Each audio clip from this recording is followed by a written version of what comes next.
En este workshop vamos a crear una arquitectura moderna de principio a fin, utilizando herramientas que normalmente se explican por separado.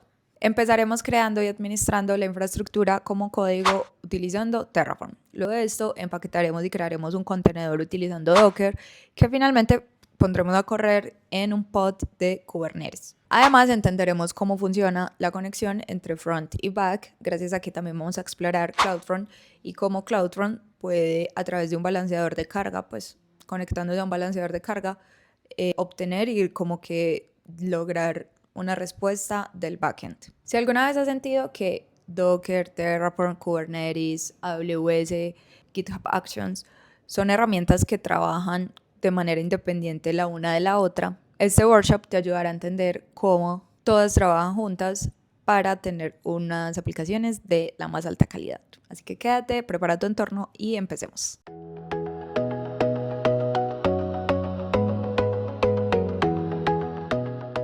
Entonces, lo que vamos a hacer es básicamente armar este orden o como probar este orden de piezas de la forma en que lo pensaría cualquier DevOps. El primer paso siempre será probar los scripts en mi máquina local porque no tiene sentido empaquetar en contenedores algo que realmente no sé si funciona. Después de confirmar que este paso está ok y de saber qué es lo que hacen los scripts que tengo ya armados, voy a proceder efectivamente a empaquetarlos en un contenedor porque básicamente que funcione en mi computador local no es suficiente para que un usuario pueda tener acceso a las actividades que hacen los scripts.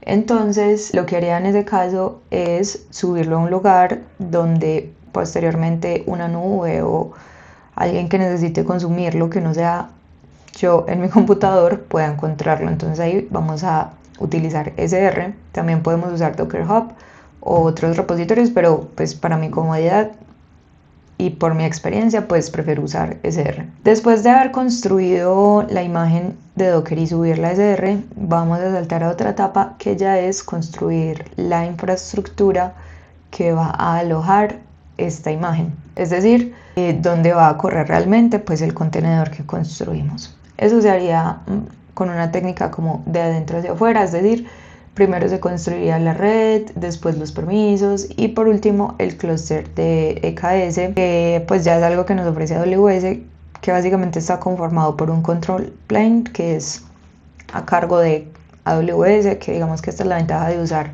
este servicio, y ya los worker nodes, que es donde corren los pods y donde se ejecutan los scripts que están empaquetados en este contenedor. Digamos, en esta parte ya como que sí está más a cargo de mi administración. Toda esta infraestructura la puedo desplegar utilizando infraestructura como código, que para este caso usaremos Terraform. ¿Ok?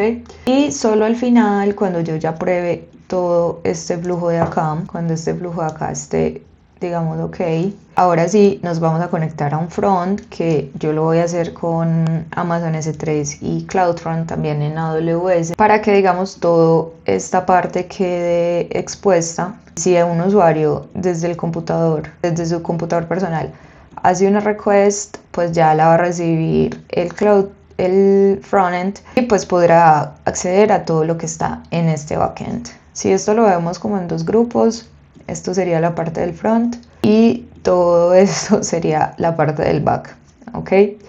Entonces, nada, comencemos. Bueno, este es el repositorio donde ya tengo armado lo que vamos a, digamos, empezar a desplegar hoy. El repositorio incluye estos directorios que son el de infraestructura, que es donde está todo lo de Terraform, estos archivos de Terraform, ahí está lo de networking, ya lo vamos a ver a profundidad, pero pues como para tener una vista general. Tenemos el HTTP Service, que es esta carpetica de acá que tiene una API backend en Flask que expone tres endpoints, uno de Health, uno de Ready y pues uno de API, que es como genérico. El de Health y Ready son necesarios para que EKS pueda como apuntar a ellos y verificar si efectivamente la aplicación está lista para mostrarse y pues está en un estado saludable. En el directorio de job script vamos a encontrar un job batch en Python que procesa una información de un CSV desde D3. Esto básicamente ya se los voy a mostrar, pero es como una tarea única, un job específico que solo necesita correr una vez. Comparado con el API Backend, por ejemplo, esto solo necesita, digamos, un pod que ejecuta la tarea, la ejecuta y se puede morir. Mientras que el backend de Flask sí necesita siempre estar disponible. Entonces me pareció interesante como mostrar estos dos casos porque son dos tipos de deployments que se usan de forma muy diferente, pero los dos pueden correr en el mismo clúster de Kubernetes. Y luego vamos a encontrar las carpetas que son EKS DevOps App y EKS DevOps Web, que tienen charts que creé con Helm para desplegar el job, o sea, este job script y el backend en el clúster, que sería este HTTP service. Y finalmente tengo una carpeta de frontend que tiene como una interfaz súper básica construida con esta herramienta y que se expone a través de S3 y CloudRun, que además consume la API, es decir, este backend, a través de un Ingress Balancer, que esta arquitectura pues ya la voy a explicar ahorita a profundidad, pero acá como a manera de entrada, básicamente el Ingress es lo que nos va a permitir que desde este lleguemos y alcancemos el clúster de Kubernetes. Entonces tenemos la nube de AWS, o sea, esto es a lo que vamos a llegar. Tenemos la nube de AWS, una VPC, dentro de la VPC está el clúster y dentro del clúster tenemos el Ingress y ALB que expone el servidor backend que creamos con Flask. Gracias a que en la distribución de CloudRun vamos a crear como una dirección, pues como una regla para poder alcanzar este balanceador, podemos obtener la respuesta del backend.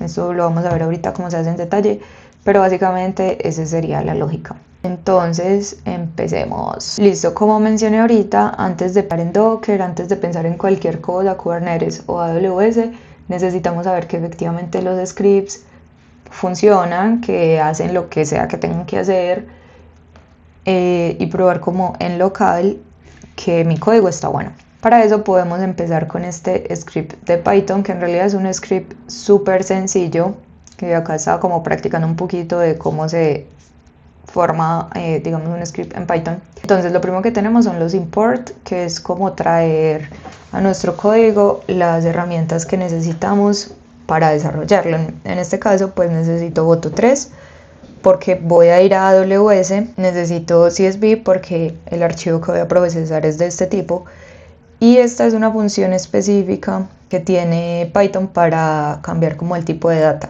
porque necesito leer el CSV, entonces esto me lo forma, pues me lo pone en un formato como de string, que es más fácil de leer. Acá se podría usar una librería que se llama Pandas o algo así, pero como que para ver lo que en realidad pasa por detrás o entender la lógica, yo prefería hacerlo así. Pero maneras de hacer script hay demasiadas, y en realidad el foco de esto no es cómo está escrito el código, sino qué hace el código. ¿Y qué hace el código? Solo una tarea, que es leer algo de un bucket, traer la información, y ya no necesita hacer absolutamente nada más. Por lo tanto se denomina como que es un job, porque básicamente pues solo hace una función y listo. ¿Cuáles son las funciones? O digamos la secuencia lógica para que se logre esto. Primero es descargar el CSV del bucket, segundo es extraer las columnas que necesito, tercero es buscar los datos que necesito de esa columna, y cuarto es imprimir esos resultados. En caso de que no los encuentre, que acá hay como un pequeño manejo de error, básicamente va a devolver que no se encontraron los resultados. Acá en la función main pues básicamente declaro las variables que necesito, que el bucket se llama de esta forma, y la key, es decir, el archivo que necesito leer, es este. Y empiezo a llamar cada una de las funciones en el orden en que quiero que se ejecuten. Entonces primero descargar el archivo, luego extraer los datos de la columna y finalmente formar el resultado para posteriormente imprimirlo. Acá pues yo sé que hay una columna dentro de este CSV, porque yo ya conozco el archivo, que se llama run number, y acá le estoy diciendo cuál run number necesito. Entonces digamos que es un script súper sencillo y eso es básicamente lo que hace.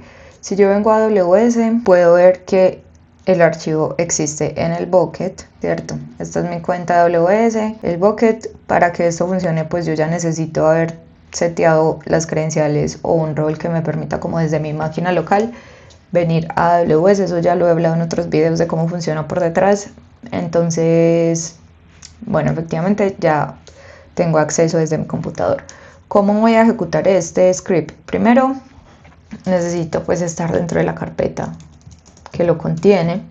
Segundo, necesito haber creado un ambiente virtual. En Python se trabaja con ambientes virtuales porque esto básicamente aísla las dependencias de Python de este proyecto del resto del sistema para que no choquen versiones o pues como que no hayan conflictos ahí.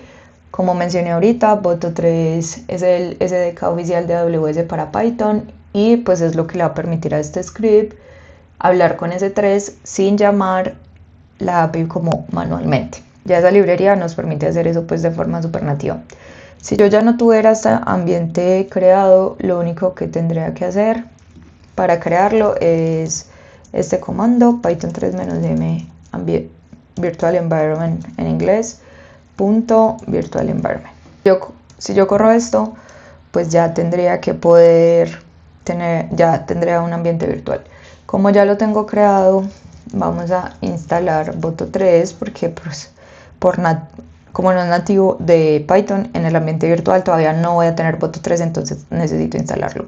Probablemente me va a salir que ya lo tengo, pero bueno, digamos que acá más o menos se actualiza un poquito. Aprovechemos para actualizar pip y listo. En teoría ya tengo lo que necesito para correr el script. Entonces para correr el script voy a hacer Python 3 y el nombre del script que es python/basic, que es, digamos, está el nombre de acá. Enter. Y bueno, lo que me devuelve es este dato. Ok, entonces ahí confirmamos que el script está funcionando bien en mi local y pues que puede leer el archivo del bucket, traer la información y listo. Ahora vamos a probar lo mismo con el otro script que tengo. Entonces acá cambiamos ya de carpeta. Listo. Este script es un poco diferente porque lo que este script hace es, digamos, crear como un servidor virtual usando Flask, ¿ok? Entonces, lo que hace es muy sencillo, crea un servidor, pone algún tipo de logs y listo, y expone unos endpoints que son health, ready y API, que no lo veo por acá. Bueno, slash. Listo. Acá está como la configuración en que quiero que se formen los logs, las funciones, que es como el home response, que es lo que me va a responder en el directorio raíz, por decirlo así. Si la petición es exitosa, pues me devuelven 200, si no un 500, y si es exitosa debe mostrar este mensaje: hola Natalia hermosa, aprendiste Kubernetes. Pero le voy a cambiar porque pues para como mostrar, porque esta imagen ya está construida, entonces como para tener cambios, vamos a ponerlo así, para tener cambios que compilar nuevamente. Bueno, esto ya es como forma en que se manejan los errores. Y acá en la función principal también debo poner el host y el puerto donde será expuesto este servidor, que para este caso es el 5001. Listo. Entonces vamos a ver efectivamente cómo funciona este Python 3 a.py. Ok, acá me sale como warning, pero no importa, pues esto no lo vamos a mirar en este momento. Me sale que los endpoints disponibles son slash, que es como básico, health, ready, API, API health y API ready. Ok, que el servidor está en Flask y que lo puedo ver en estas direcciones. Entonces vamos a ir a esta de acá. Bueno, Visual me permite ver como un navegador acá. Pero si yo vengo por web y pongo esto, pues también me lo deja ver. Listo, porque esto es como mi localhost. Entonces efectivamente el script está funcionando en local sin ningún problema. Para terminarlo simplemente le voy a dar control C y listo. Bueno, entonces ya confirmamos que estos dos scripts funcionan en mi computador. Como mencioné ahorita, que funcione en mi computador no es suficiente porque necesito ponerlo en un lugar donde la nube o el clúster de EKS pueda encontrarlo. Entonces ahí es donde entra el concepto que yo creo que mucha gente ya conoce, que es Docker. Docker ¿Esto qué? Docker empaqueta el código junto con el sistema base, las dependencias y la versión exacta de los runtimes que se necesita para que el código funcione, y todo eso en una sola imagen. Esa imagen corre igual que tu computador o mi computador, pero en un servidor que para este ejemplo va a ser Kubernetes. También puede ser ECS o también puede ser una máquina virtual solita, pero esto más que todo se hace para eliminar lo que mucha gente puede decir, y es que si digamos yo le comparto este código a alguien así normal, solo los scripts, y a esa persona no le funciona, es porque probablemente no tiene algo que en su computador que se necesita para que funcione. Es algo que yo sí tengo. No sé, puede ser que no ha instalado, digamos en este ejemplo, que no ha instalado Boto 3, o bueno, cualquier cosa que tenga diferente puede hacer que falle, o que en este no tenga este puerto disponible, entonces no le va a funcionar. Mientras que con Docker nos evitamos ese problema porque esto empaqueta todo lo que necesita para que funcione: el puerto, las dependencias, el código, el tipo de sistema, y eso nos ahorra como ese tipo de problemas técnicos de que funciona en el computador pero en el de otro desarrollador no. Listo, entonces básicamente esto es lo que hace Docker: empaquetar el código y como poner todos los requerimientos para que funcione en una sola imagen. ¿De qué está compuesta esa imagen? Siempre la primera línea será un from, que básicamente es la que declara el sistema que vamos a usar. Como estos son dos scripts de Python, pues la lógica es que al existir una imagen de Python, pues usemos esa. ¿Por qué? Porque ya trae cosas preinstaladas que necesitamos, pues cosas que son nativas de Python. Entonces ahí digamos que nos ahorramos un trabajo. Lo segundo es declarar como del contenedor, dentro de la casita que estamos armando, en qué directorio vamos a trabajar. Para este caso será /app. Algo a tener en cuenta es que esto son capas. Eso es pregunta de entrevista, que cómo funciona Docker. Básicamente funciona por capas. Entonces esta es la primera capa, esta es la segunda, esta es la tercera, esta es la cuarta, y se van a ejecutar en orden. ¿Qué es lo primero que va a pasar? Traer la imagen de Python. ¿Qué es lo segundo? Dentro de esa imagen de Python y esa cajita que ya se armó, va a crear un directorio que se llama /app. ¿Qué es lo tercero? Dentro del directorio /app va a copiar desde mi local, que es donde voy a construir la imagen, va a copiar el requirements.txt. ¿Que dónde está eso? Acá. Es esta carpetica, es este archivo de acá que contiene, digamos, la declaración de librerías que se necesita. ¿Qué es lo segundo que va a hacer? Va a instalar esas librerías. ¿Cómo las instala? Corriendo el comando pip install requirements.txt. Esto de no cache dir es como una flag que se usa para pedirle como que no cache dependencias de otras capas. Bueno, luego de tener las dependencias copiadas e instaladas, ya sí podemos copiar todo el código, que es este archivo de app.py, o tantos archivos como tengas, o incluso una carpeta completa. ¿A dónde lo vamos a copiar? Acá. Por eso está ese puntico acá. Igual que acá en el copy. ¿Dónde van a copiar requirements.txt? En ese directorio donde está parado, que es /app. Este, por ejemplo, es la imagen del servidor Flask, que necesita ser expuesto en un puerto. Entonces por eso exponemos el puerto 5001. Es decir, este contenedor va a tener un puerto abierto, pero solo uno. ¿Y cuál es? El 5001. Finalmente tenemos esto que sería el CMD. Es como una vez se corra el contenedor, ¿qué es lo primero que se va a ejecutar? Entonces, una vez se compile ese contenedor y se ponga a correr en algún lugar, lo primero que se va a ejecutar es el script de Python, que es app.py. Misma lógica para este del job, que cambia, que por ejemplo acá no tenemos que exponer un puerto porque no es un servidor web, no necesitamos que desde la web accedan a este job, ni nadie, ningún usuario debería pues como entrar y ver esto. Necesitamos exponer un puerto. Sin embargo, es la misma lógica. Se importa la imagen de Python, se crea el directorio donde se va a trabajar, se copian los requerimientos, que para este caso sería Boto 3, se instala esas librerías, luego se copia el código y finalmente se pone el comando de que cuando se compile y pues como que este contenedor empieza a correr, lo primero que se ejecute pues es el código de Python. Listo. Una vez yo tengo declarado o como armado estos archivos, yo tengo que primero construirlos y segundo subirlos a mi repositorio. ¿Cómo se hace eso? Empecemos a verlo con el de JavaScript.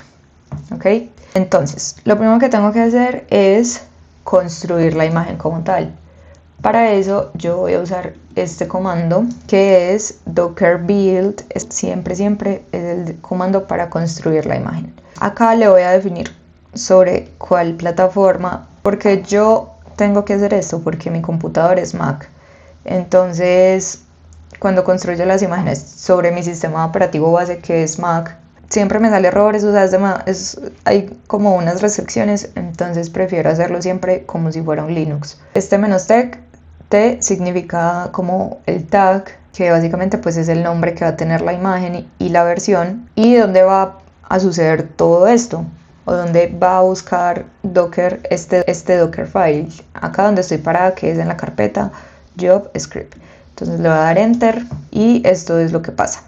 Literal sale como todos los logs de lo que está construyendo.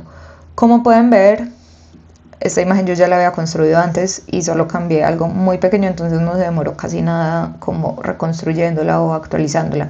Y miren que acá sale que algunas cosas están cachadas, precisamente porque son capas que no tuvieron ningún cambio, entonces se puede seguir reutilizando en las siguientes actualizaciones. Listo, ya tengo mi imagen construida. ¿Cómo puedo yo hacer eso? Vamos a darle docker image y acá me va a listar las imágenes que tengo. La que acabo de crear es esta. Listo. Después de tener esa imagen, ¿cómo pongo yo a correr el contenedor? Es muy sencillo. Docker run. Acabamos de hacer docker build y ya vamos a hacer docker run.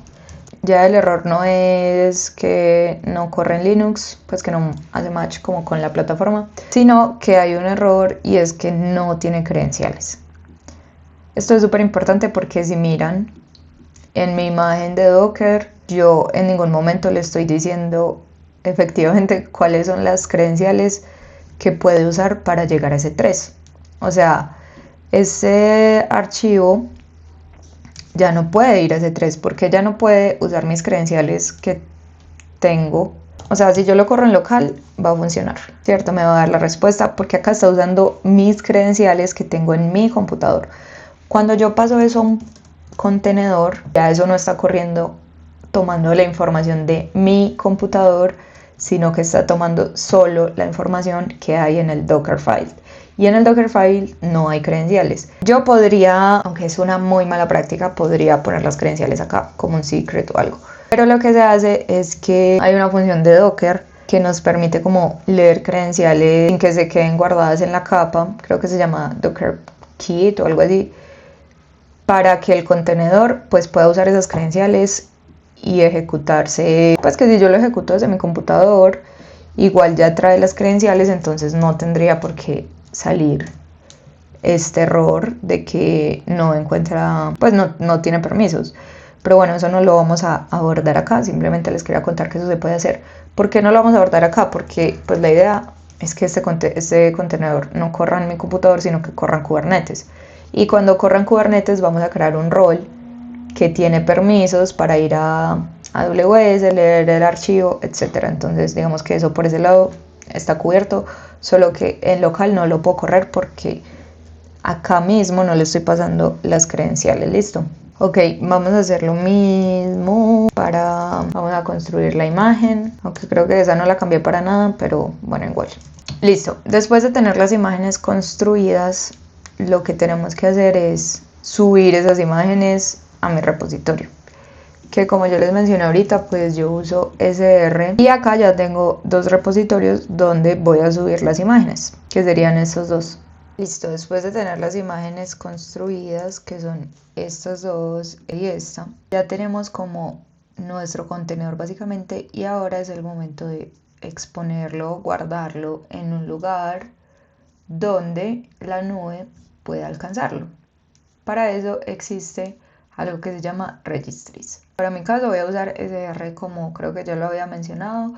SDR es Elastic Container Registry, que es como el repositorio de imágenes, entre comillas, de AWS. Básicamente es como un Docker Hub, pero privado y dentro de mi cuenta de AWS. Si yo vengo acá a mi cuenta y voy a Elastic Container Registry, voy a encontrar repositorios que bueno, yo ya tengo dos creados porque pues digamos yo ya había construido esto, pero básicamente esta es la forma en que funciona. Yo puedo crear acá otro repositorio y a este repositorio pues crearlo y ahí subir mis imágenes. Pero para mi caso pues ya los tengo creados, pero es básicamente esto lo que quiero mostrarles. Entonces yo cómo voy a esos repositorios o cómo puedo subir mi imagen que tengo en mi local a ese repositorio. Lo primero sería pues crear el repositorio, pero ya los tengo creados. Lo segundo es loguearse en SR para poder subir mis imágenes a los repositorios, porque no basta como tener las credenciales de AWS solamente, sino que se necesita este comando para poder hacer push de la imagen. Entonces básicamente es lo siguiente: AWS SR get login password y la región en la que está los repositorios, que para este caso pues es US East 1. Y este otro comando como para loguearse desde Docker. A ver, es que estos comandos no se los tienen que aprender de memoria, simplemente son genéricos y los encuentras en internet. Es solo reemplazar como los datos, que sería como el ID de la cuenta, la región, etcétera. Pero pues como que es el mismo comando estándar para todo el mundo que está en la documentación de AWS. El comando es el siguiente. Este comando no se lo tienen que saber de memoria, es un comando genérico que encuentran en la documentación de AWS y solo tienen que reemplazar como por los datos de su cuenta y su región, etcétera, pero es algo súper genérico. Listo, entonces antes de subir la imagen a mi repositorio, lo más recomendable es taguearla con la versión que se quiere subir. Entonces se usa este comando docker tag, el nombre de mi imagen y digamos como el URI del SR y otra vez el nombre de la imagen. Ahora sí, esta parte de acá es a la que le vamos a hacer push. Entonces el comando es muy sencillo, es docker push y el nombre de la imagen. Básicamente esto le hace como un push al repositorio que tengo acá. Pues para este caso sería este. Y efectivamente pues acá se acaba de subir. Hoy es 17 de julio, 7:30 de la noche. Entonces esta sería mi nueva imagen. Vamos a repetir el mismo proceso para la imagen del HTTP service. Entonces, para esa vamos a taguearla y después de tenerla tagueada vamos a hacer el push al repositorio. Listo. Vamos a confirmar que efectivamente sí quedó acá. Y sí, ahí están las dos imágenes en mis repositorios de SR. Entonces digamos que ya, entonces este paso ya quedó y este paso ya quedó.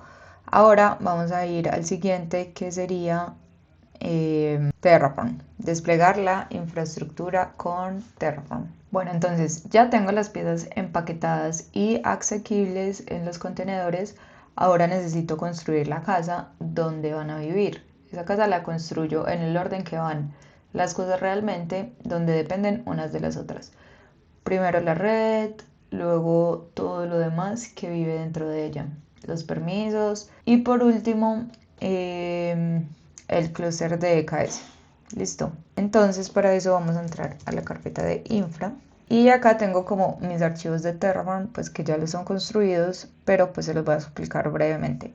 Lo primero es el archivo de networking, donde empezamos a crear los recursos que se necesitan para que el clúster viva y funcione. Entonces lo primero es crear una VPC.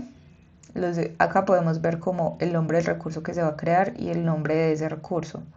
Pues sí, como el nombre que va a tener en AWS. Primero se pone el tipo de recurso y luego el nombre de ese recurso y dentro de las llaves se ponen como los atributos de ese recurso. Entonces, por ejemplo, para el caso de la VPC, el Cider block va a ser este que tengo acá declarado, va a tener esto como activo. Este, por ejemplo, es un Internet Gateway, que lo ideal es que fuera un NAT Gateway, pero para efectos prácticos, pues vamos a poner un Internet Gateway que va a depender del ID que nos genere este recurso. Entonces, por eso se declara como VPC ID igual este recurso, AWS VPC punto, el nombre de ese recurso que sería main.id, que es como el atributo que vamos a sacar de ese bloque. Y así sucesivamente con los demás recursos. Entonces, en términos de networking, vamos a tener VPC, Internet Gateway, subnets públicas y privadas, routing tables, la asociación de las routing tables a las subnets, security groups y listo.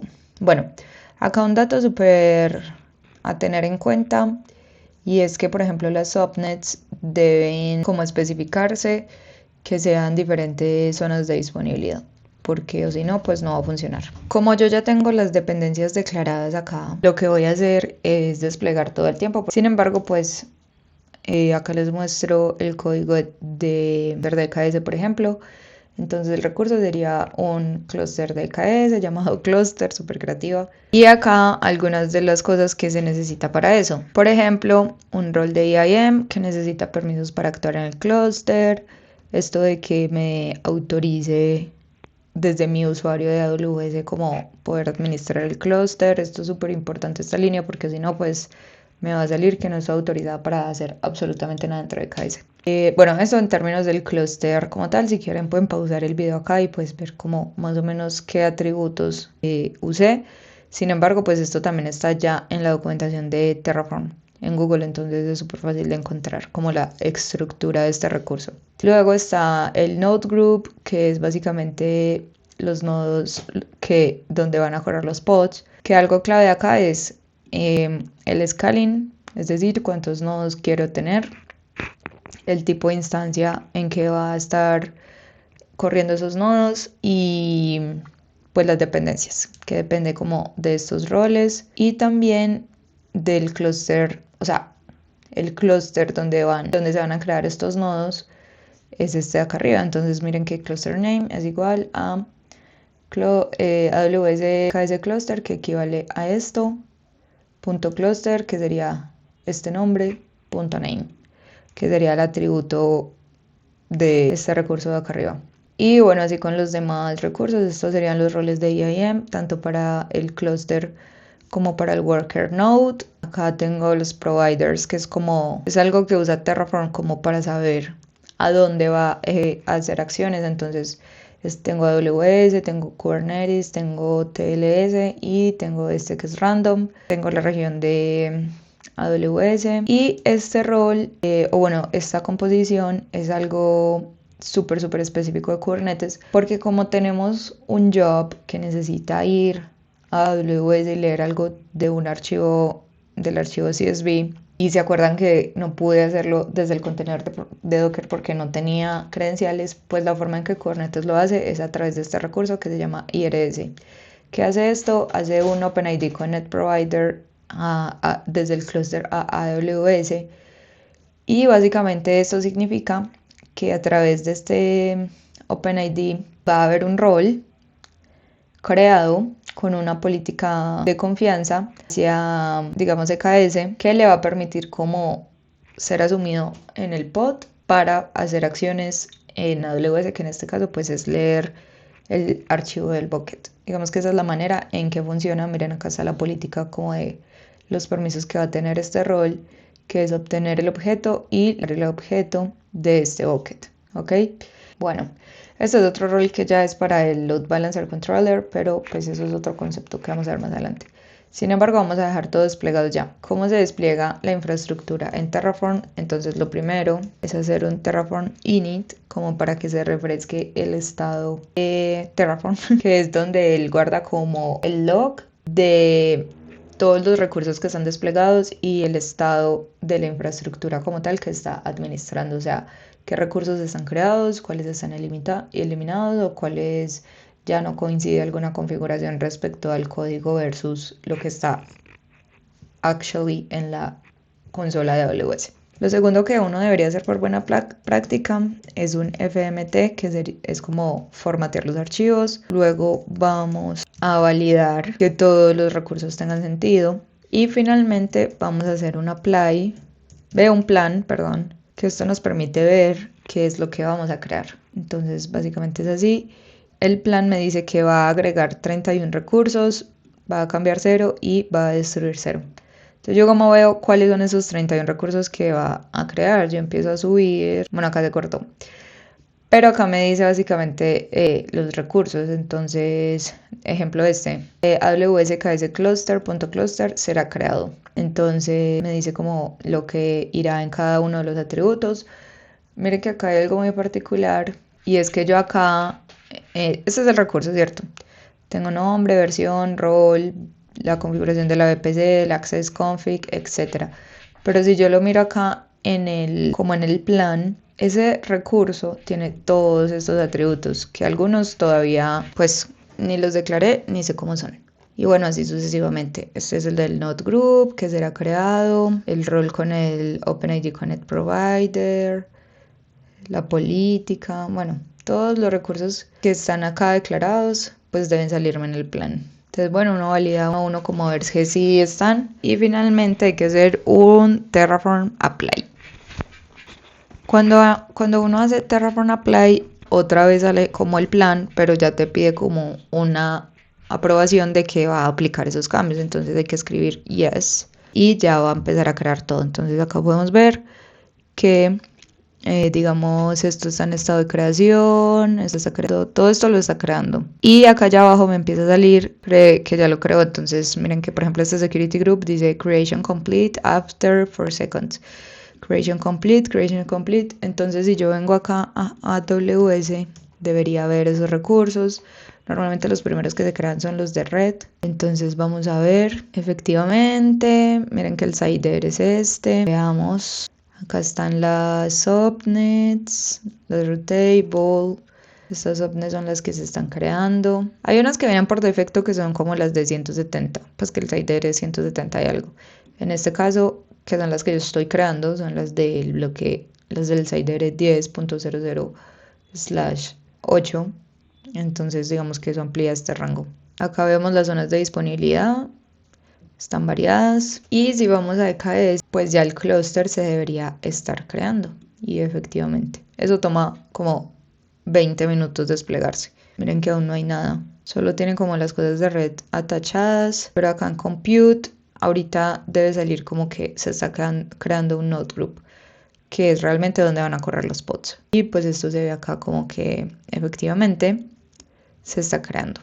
Listo, entonces ya vemos que el apply se completó y estos serían los outputs que me da Terraform. Básicamente son como IDs y ARNs, recursos que desplegué. Si yo vengo a la consola de AWS y refresco la página, pues miro que el clúster ya está activo. Y si dentro del clúster tengo como los datos que necesito, el nombre del rol, el OpenID Connect que creé para poder utilizar, pues que el rol salga a leer el bucket, point del clúster, algunas configuraciones.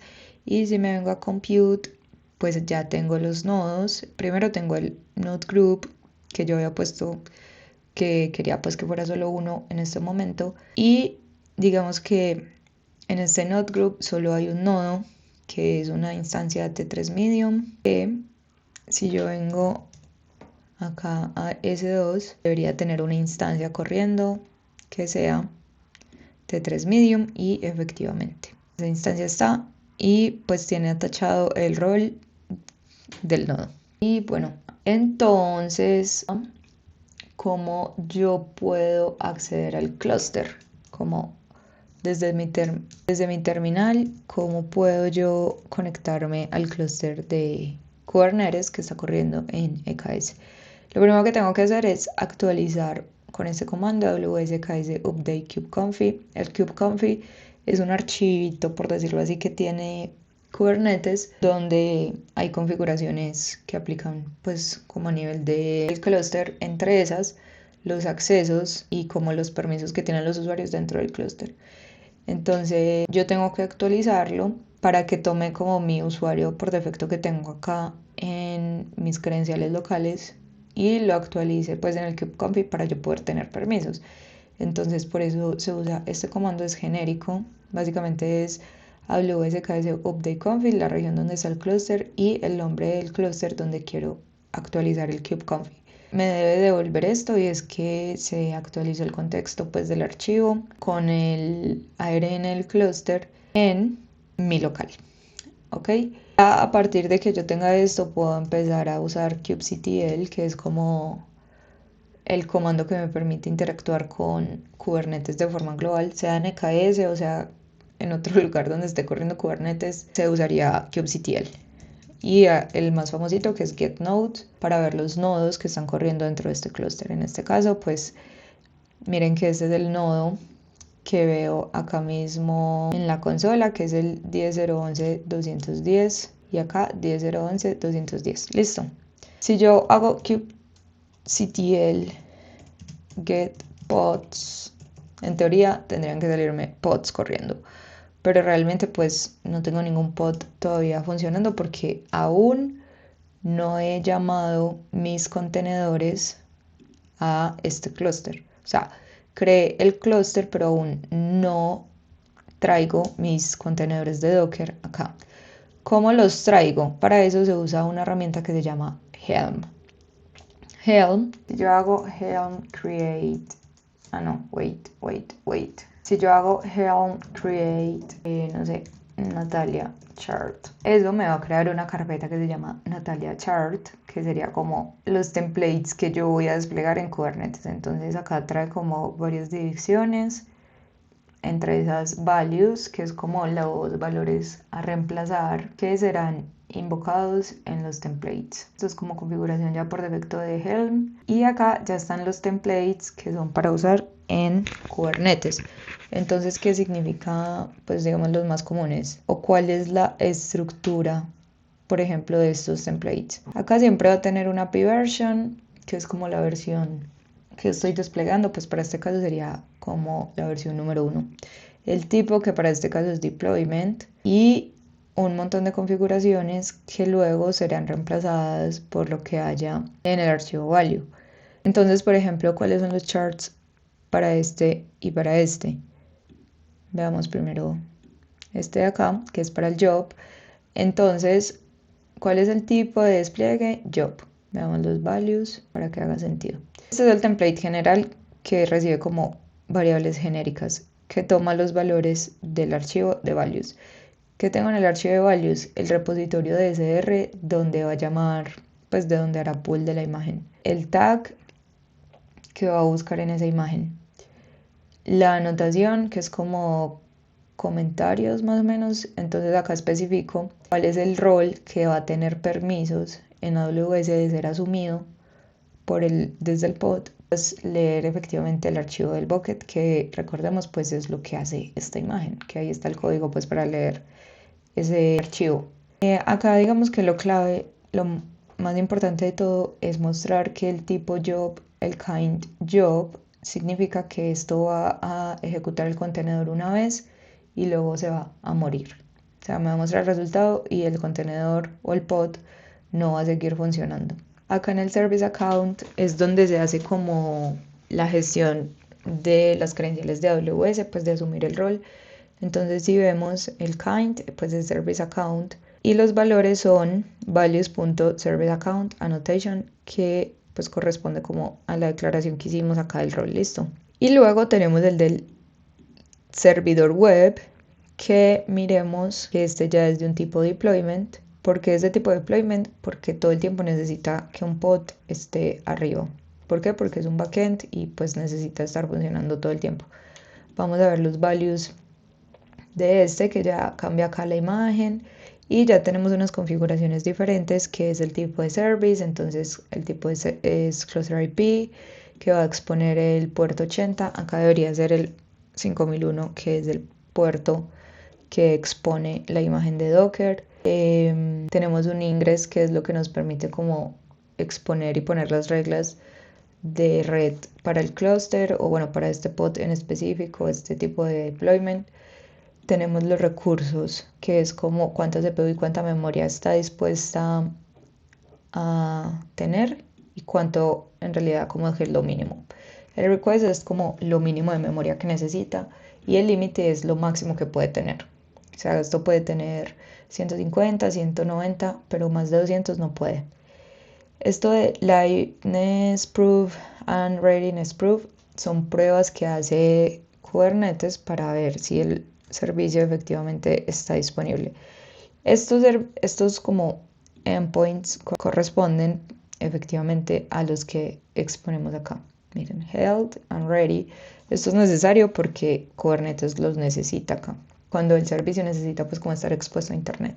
También tenemos el ingress, que bueno, toma los valores desde acá mismo de los values, que serían estos de acá. Y listo. Este no necesita service account porque no tenemos como que hacer una función específica en AWS. O sea, para levantar este servidor no tenemos que ir y asumir un rol y ejecutar algo dentro de la nube. Simplemente pues hacer el pull de la imagen. Pero eso lo hace pues como el rol del nodo. Y pues como de Kubernetes no necesita como un rol específico, como si lo necesita el job, que necesita ir a S3 y descargar el archivo y leerlo, etc.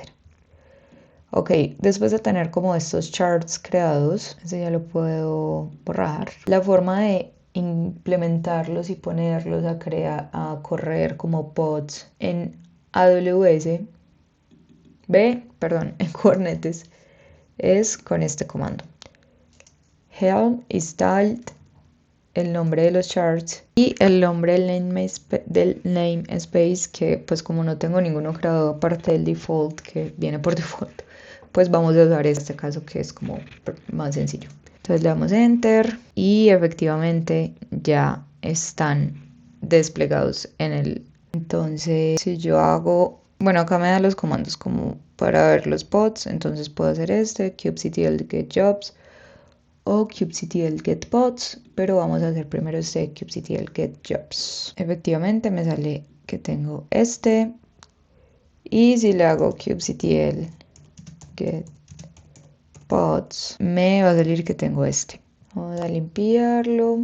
Entonces si hago kubectl get jobs, debería ver el job de Dios app, que es como el que va al bucket y, o sea, que va al bucket, lee el archivo y se ejecuta. Como eso se ejecuta solo una vez, ya se completó y ya uno de uno.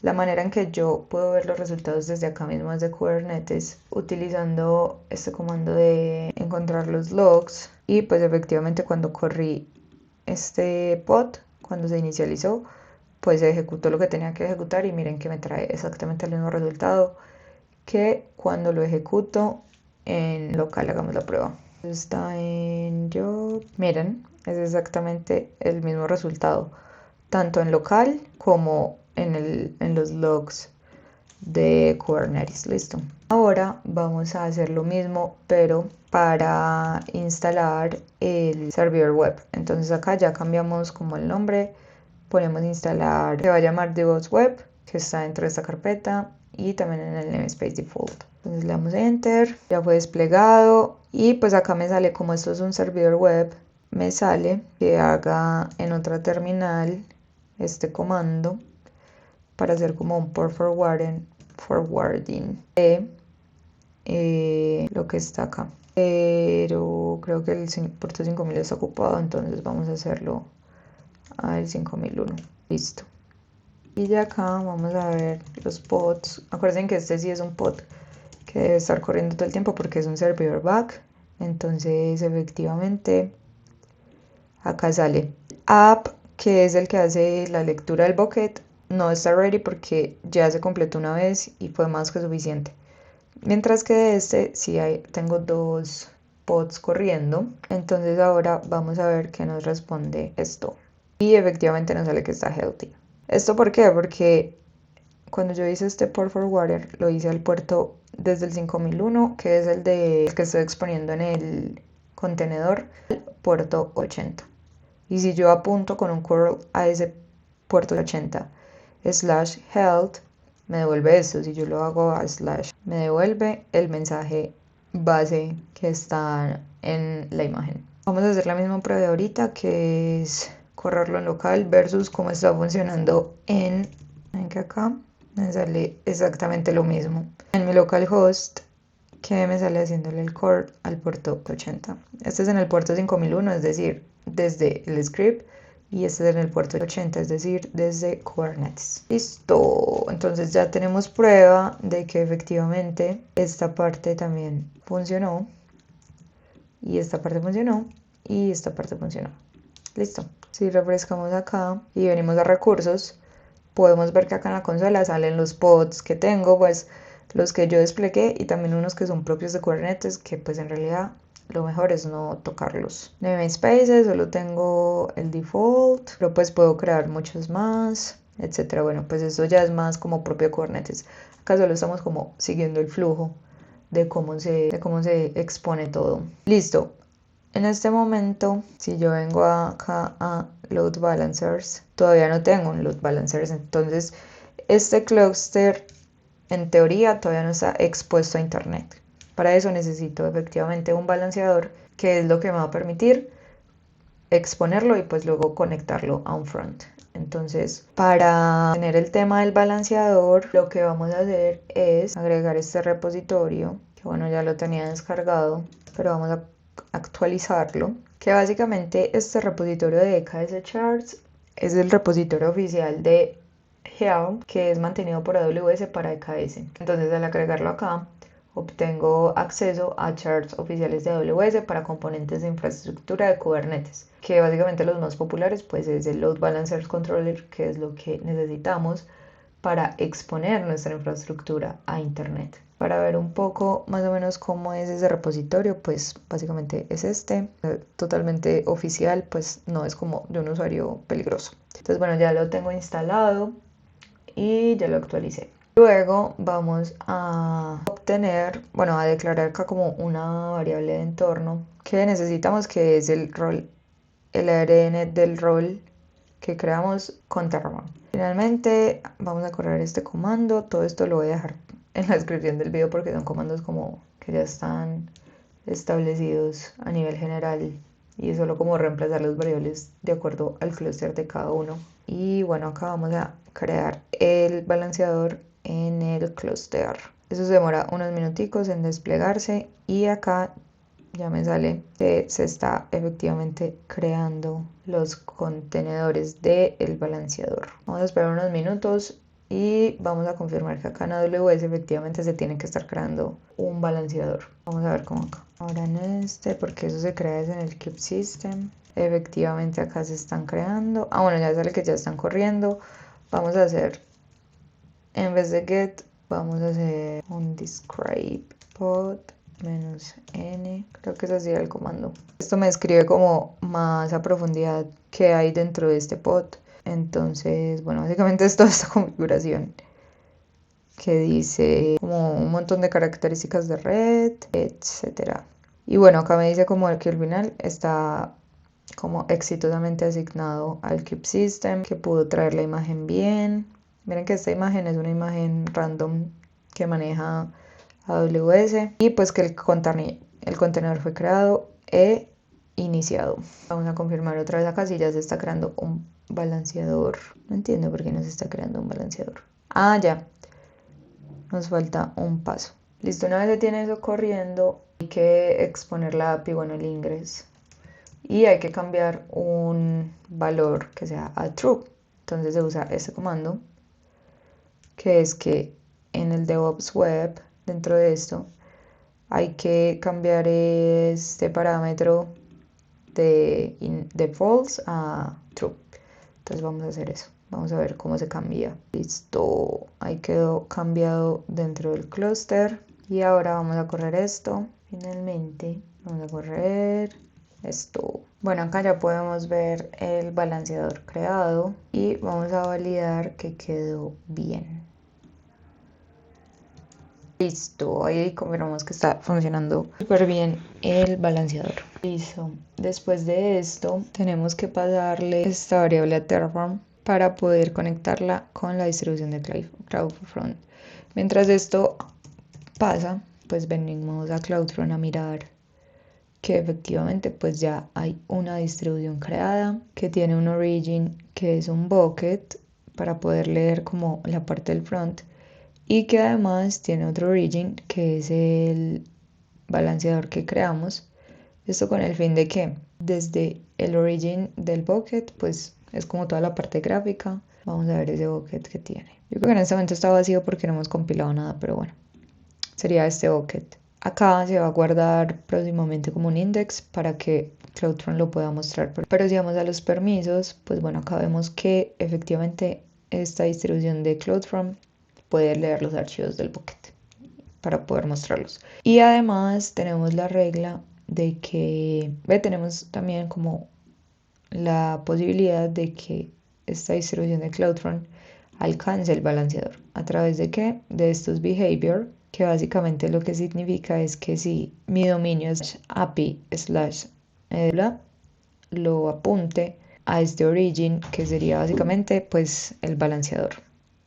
Listo, esa es la manera en que básicamente se articula estas dos partes. Listo, el back y la distribución de CloudFront. Ya vamos a ver cómo se ve eso desde el navegador. Listo, acá ya terminó de aplicarse el cambio de Terraform y vamos a confirmar que efectivamente puedo responder al path API a través del balanceador, pero desde la distribución de CloudFront. Miren que el curl es el dominio de CloudFront /API, pues me devuelve el mensaje que había puesto, que es como Natalia, estás aprendiendo Kubernetes. Eso desde acá. Si lo hago desde el navegador, pues básicamente sería más o menos lo siguiente. El dominio de CloudFront es este. Entonces sería esto, /API/ y ya acá debería salirme el mensaje y efectivamente me sale el mensaje.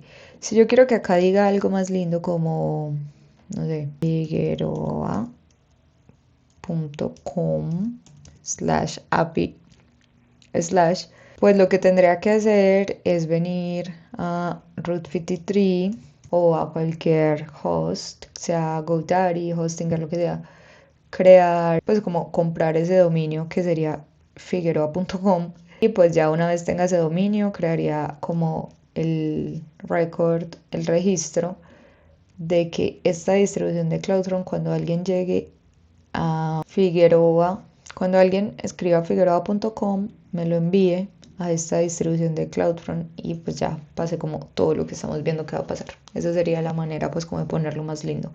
Pero como yo todavía no tengo un dominio, pues lo vamos a dejar así con la distribución de CloudFront, que pues en otras palabras es lo mismo. Entonces vamos a venir, volvamos acá al repositorio y ya lo último que nos queda por hacer es venir a la carpeta del frontend y pues compilar el proyecto para que podamos subirlo al bucket y pues verlo desde CloudFront. Esto lo vamos a ignorar y ahora vamos a correr run build, que es como para construir el artifact. Listo, ya está construido. Ahora lo vamos a subir al bucket. Vamos a hacer así.